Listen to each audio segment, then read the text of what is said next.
All right, Kevin, you released your plan to fund the pensions through URA assets yesterday afternoon. That's right. And Yesterday morning. Yesterday morning. Right. And by late yesterday afternoon, there was a load of pushback from the administration, URA.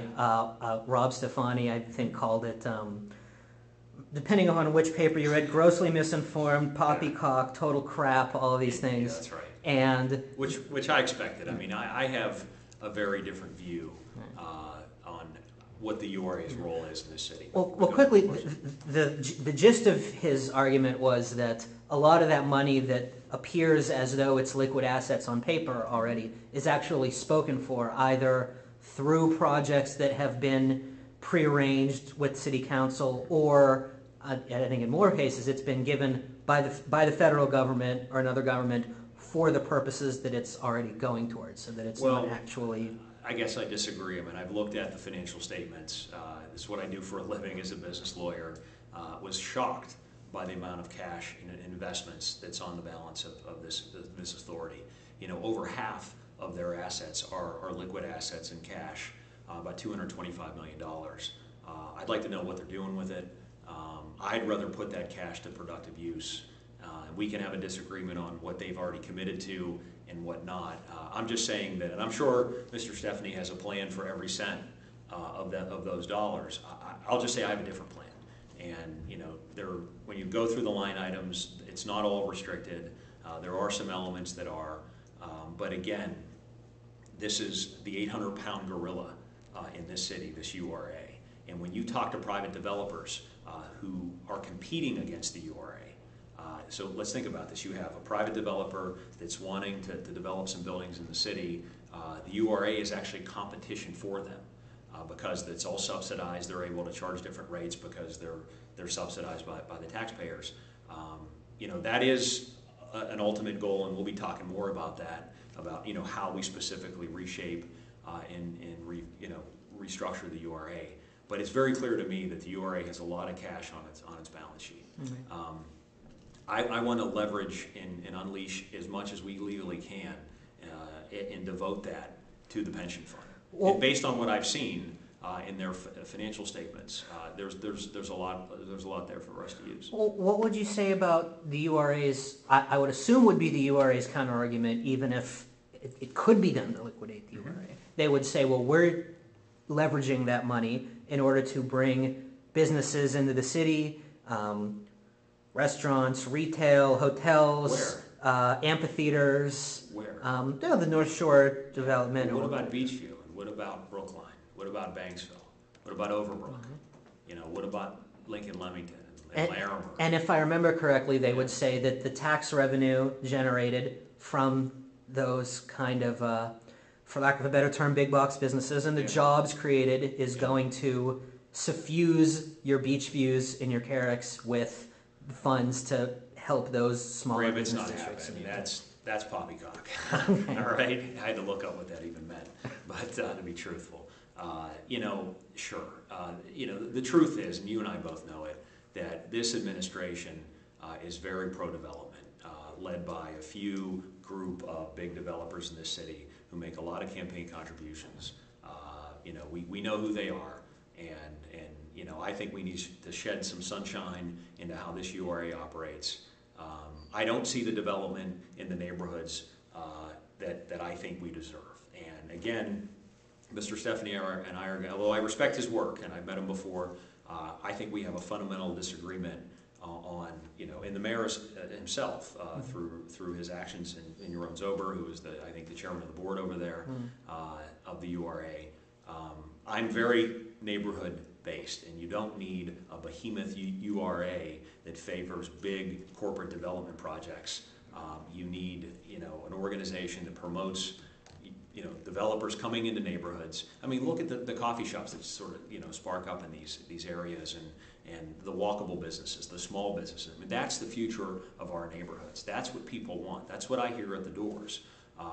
The North Shore, even calling it the North Shore is offensive to me. It's the North Side. And those developments have all been driven. I mean, we can get into a whole other segment on this, but they've all been driven by big developers who have been very supportive of this mayor, who have been, there have been land has been transferred at less than fair market value. There's a lot there. Yeah. And my intention in calling for taking some of those assets and putting them to the pension plan was about saving the pension plan for the working people of this city. Separately though, we will be talking more about, what my plan is for reshaping and refocusing the URA, not on, big developers, but on the neighborhoods, the people that actually pay the taxes in the city and deserve to have a mayor that cares about what's happening to Main Street. Do you think that how much anything has changed at the URA since the Pat Ford era? I haven't seen it. In fact, before I ran for mayor, I spent a lot of time, you don't just jump into this. I spent time meeting with people from the foundation community, people who work for past administrations. I met with a couple people at the URA, good people, didn't walk away with a sense. My questions were, how are decisions being made on investments? How do we pick and choose which businesses to fund? I didn't get a clear answer. I know that Channel 4 had to file a lawsuit to ask some questions, to have some more visibility into how the URA spends its money. Maybe this discussion will spark that. I'd like to know as well. I know for one sure, under my administration, we would be very visible. You would have no question on the decisions that are being made by the URA, what those investments are, and what the people of this city, whose money this is, by the way, what the returns on those investments are. It would be an open book. This reminds me of another subject which I flared up, it seems like 2 months ago already, which was the URA, like it is an authority. An authority which is adjudicated at the end of the day by a board, and the board is largely appointed by the mayor. Yeah. And the same is true for the parking authority, same is true for stadium authority, water and sewer. And even then you get to the city departments and they're appointed by the mayor. And we're in a strong mayor government. That's right. And at the end of the day, I think you accused him, Mayor Ravenstahl, of autocracy. That's right. in getting rid of certain board appointees. People who disagree. But at the end of the day, they would argue, well, this is a strong mayor government.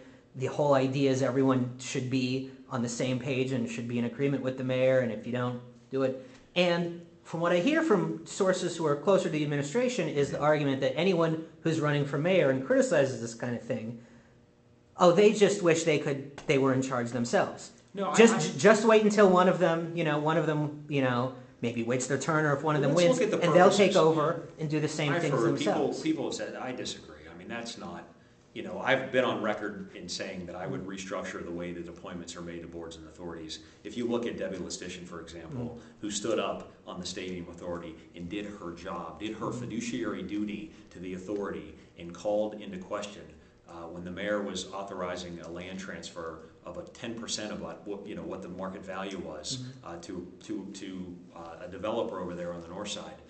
She did her job, and she lost her job for doing her job, and that's wrong. And the authorities are set up historically to take the politics out of the decision making. There isn't a political way to run a water authority. There isn't a political way to manage stadium assets or the Sports and Exhibition Authority, which is the joint authority with the county.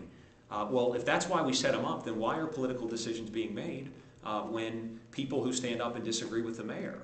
I mean, it is an autocracy. And what I'm being very clear is that I would restore some very basic democratic values to this city to give the people's members on council a voice. I mean, look at what happened after there were some vacancies on the board. I was appalled, my jaw dropped the day when city council approved those replacements without any interviews. That's outrageous. I mean, think about that for a second. Most of the city's business is conducted through boards and authorities, and the mayor, appointed replacements to those boards and authorities.